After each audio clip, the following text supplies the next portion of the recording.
عزیزان گرامی، کچھ ایسے لوگ بھی تھے جو ایسے نعرے بازی کرتے تھے. حضرت علیہ السلام کے پاس آئے، یا علی ہمیں جہاد کرنے کا بڑا شوق ہے. حضرت علیہ السلام فرماتے تھے کہ بھائی ابھی مناسب وقت نہیں ہے جہاد کا. یہ پھر واپس آئے، یا علی ہمیں جہاد کرنے کا بڑا شوق ہے، آپ اجازت دیں. حضرت علیہ السلام دلوں کو جانتے تھے، پھر واپس کر دیا. پھر تیسرے دن یہ نوجوان آئے، بڑے مومن سمجھتے تھے، بڑے نعرے لگاتے تھے، ہم بڑے مجاہد خود کو ظاہر کرتے تھے، ہمیں جہاد کرنے کی اجازت دیں. حضرت علیہ السلام نے فرمایا ٹھیک ہے، بہت شوق ہے جہاد کا، اسی لیے تو بار بار آتے ہیں. امام نے کہا ٹھیک ہے، اب کل ہم جہاد پر چلیں گے، مگر ایک شرط ہے. کہ کیا شرط ہے؟ اب جو ان کا لیڈر تھا اس کی تازی شادی ہوئی تھی. حضرت علیہ السلام نے فرمایا کل تم سب سر کے بال منڈا کے لاؤ، یعنی گنجے ہو کر آؤ. اب یہ گیا اپنی بیوی کے پاس، کہنے لگا حضرت علیہ السلام نے فرمایا ہے کہ سر کے بال منڈا کے آؤ تو پھر جہاد کے. بیوی نے سر پہ ہاتھ پھیر کر کہا کہ اتنے خوبصورت بال ہیں، گنجے ہو جاؤ گے، بد شکل لگو گے. کہا کیا کروں، امام نے حکم دیا. کہا کوئی بات نہیں ہے، تیرے بال میں چھوٹے کر دیتی ہوں اور تو وہ کپڑا باندھ کے، جو عرب باندھتے ہیں نا، کپڑا باندھ دینا. حضرت علیہ السلام کو کیا پتا کہ بال ہیں یا نہیں، یعنی ایمان بھی اتنا کچا ہے کہ جو کائنات کا امام ہے اسے یہ نہیں پتا کہ کپڑے کے نیچے بال ہے یا نہیں. صلوات پڑھی محمد و آل محمد.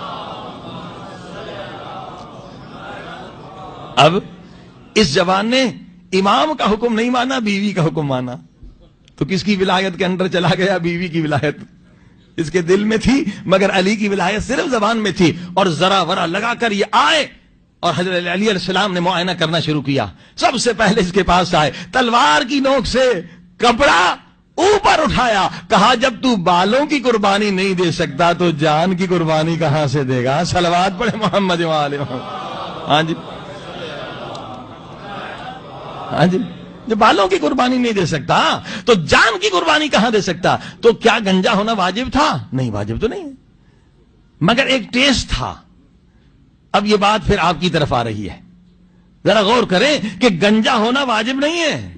امام نے صرف ٹیسٹ کے لیے کہا کہ بال منڈا کے لاؤ کہ ایمان تیرا کتنا ہے. مگر وہی امام آپ سے کہتے ہیں، جس کی ولایت آپ زبان پہ پڑھتے ہیں، جس نبی کا کلمہ آپ پڑھتے ہیں، وہی نبی کہتے ہیں کہ داڑھی رکھنا واجب ہے.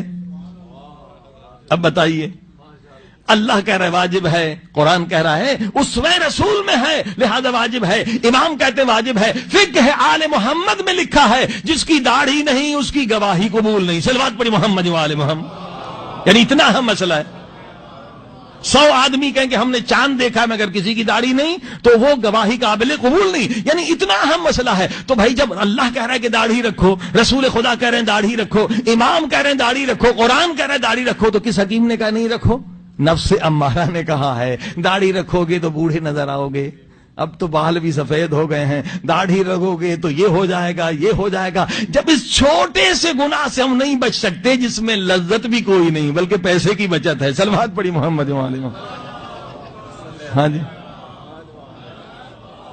تو بڑے بڑے گناہوں سے ہم کیسے بچیں گے؟ یہ جنگ ہے نا. نفس کہتا نہیں خوبصورت نہیں لگو گے، یہ لگو گے، سارے بہانے نفس کے ہیں. بھئی جب اللہ نے حکم دے دیا بس بات ختم ہے. جب امام نے حکم دے دیا بس، جب فقہ نے کہہ دیا تو واجب ہے تو واجب ہے. عزیزان گرامی دیکھ رہے اب ولایت یعنی حکومت کو ماننا. اسی طرح سے اگر کوئی بیوی، اگر کوئی خاتون ہے، اگر کوئی مومنہ کہتی میں امام علی کو مانتی ہوں، بی بی فاطمہ زہرا کو مانتی ہوں، اور سر پہ حجاب کرتی نہیں، دوپٹہ صحیح رکھتی نہیں. صلوات پڑھی محمد و آل محمد. تو وہ بھی زبانی نعرے لگا رہی ہے، آئیڈیل اس کا کوئی اور ہے. بی بی فاطمہ زہرا سلام اللہ علیہا کو جس نے آئیڈیل نہیں بنایا. ہاں جی، چلیے داڑھی اور حجاب کا بڑا فرق ہے. اگر آپ داڑھی رکھیں گے ٹھیک ہے، آپ گناہ سے بچ گئے، مگر یہ نہیں کہ آپ کو ہمیشہ ثواب ملا جائے. اللہ نے خواتین کو زیادہ انعام دیا ہے. اگر خاتون نامحرم کے سامنے حجاب میں رہے، جتنی دیر وہ حجاب میں رہے اتنی دیر اس کا وقت عبادت میں لکھا جاتا. آپ داڑھی رکھیں تو بس ایک حرام سے بچے، عبادت کوئی نہیں. صلوات پڑھی محمد و آل محمد. یہ اور زیادہ ان کے لیے فائدہ ہے. مثلا دیور گھر میں وہ بھی نامحرم ہے. یعنی اب یہ بہت سارے لوگوں کو یہ بھی پتہ نہیں کہ نامحرم کون ہے. یعنی جب لڑکی بالغ تھی نا، جس سے شادی ہو سکتی تھی وہ نامحرم ہے. جس سے شادی اصلاً ہو ہی نہیں سکتی، یعنی شادی سے پہلے، تو وہ جو ہے جن سے شادی نہیں ہو سکتی اس سے، یہ چچا ہے ماموں، اس سے حجاب نہیں کرنا بھائی. جن جن سے شادی ہو سکتی ہے ان سے حجاب جو ہے واجب ہے. تو جتنی دیر خاتون حجاب میں رہے گی تو کیا ہوگا، وہ ٹائم عبادت میں لکھا جائے گا. اور حجاب واجب کوئی مشکل نہیں ہے، بالوں کو چھپائے، ڈھیلا لباس ہو، ہاتھوں کو ظاہر کر سکتی ہے، چہرے کو ظاہر کر سکتی ہے. البتہ اکثر علماء کہتے ہیں پاؤں پر بھی جراب ہونا چاہیے. اب آپ نے دیکھا بس اتنی سی زحمت ہوگی، اگر 5 گھنٹے وہ حجاب میں رہتی ہے، جاب کرنے جاتی ہے، حجاب میں رہتی ہے، تو کیا ہوگا، وہ 5 گھنٹے اس کا عبادت میں لکھا جائے گا. صلوات پڑھی محمد وعلیہ. اچھا ایک اور نقطہ بھی بتا دوں، اگر آپ داڑھی رکھیں گے تو اس سے کوئی تبلیغ نہیں ہوگی، کیونکہ داڑھی سکھ بھی رکھتے ہیں. ہاں جی، اس میں کوئی تبلیغ کا عنصر ہے ہی نہیں. ٹھیک ہے، آپ حرام سے بچ گئے. داڑھی دوسرے لوگ بھی رکھتے ہیں، انگریز بھی رکھتے ہیں، لیکن خاتون جب حجاب کرتی ہے تو وہ حجاب کے ذریعے سے تبلیغ بھی کر رہی ہے. اور حقیقت ہے تبلیغ ہوتی ہے، بڑی تبلیغ ہوئی ہے. ٹورنٹو میں ہمارے دوست ہیں، انجینئر ہیں، موسوی صاحب، ان کی بچی جو سید شادی تھی ماشاءاللہ، جب 13 برس کی ہو گئی، کہا بیٹی اب تجھ پہ حجاب واجب ہے. چلی گئی. اب جیسے وہ بچی، سارے جو تھے کرسچن تھے، غیر مسلم تھے، انہوں نے مذاق اڑانا شروع کر دیا، یہ کیا لباس ہے، یہ بہت تنگ کیا. بچی تھی آخر 13 برس کی، واپس آئی، کہا بابا آج مجھے بہت تنگ کیا گیا، سب نے مذاق اڑایا. کہا کوئی بات نہیں، کل پھر جانا اسی حجاب میں، کوئی مذاق کرے تو اس طرح سے جواب دینا. دوسرے دن گئی، پھر مذاق. اب اس نے کہا بھی کل بھی تم نے میرا مذاق اڑایا. اب وہ اسٹیج پر تقریر کے لیے آ گئی، آج بھی تم تو 1-2 جملے میرے بھی سن لو. جو ساری لڑکیاں خاموش ہو گئی. کیا؟ کہا دیکھو تم حضرت مریم کا احترام کرتی ہو. سب نے کہا کیوں نہیں کرتے، ہم سارے عیسائی ہیں، حضرت مریم کو کون احترام نہیں کرتا، ہم سب عیسائی ہیں، حضرت مریم کا احترام کرتے ہیں. کہا میرا دوسرا سوال یہ ہے کہ تم نے حضرت مریم کا اسٹیچو یا اس کی تصویر دیکھی ہے؟ کہا وہ بھی دیکھی.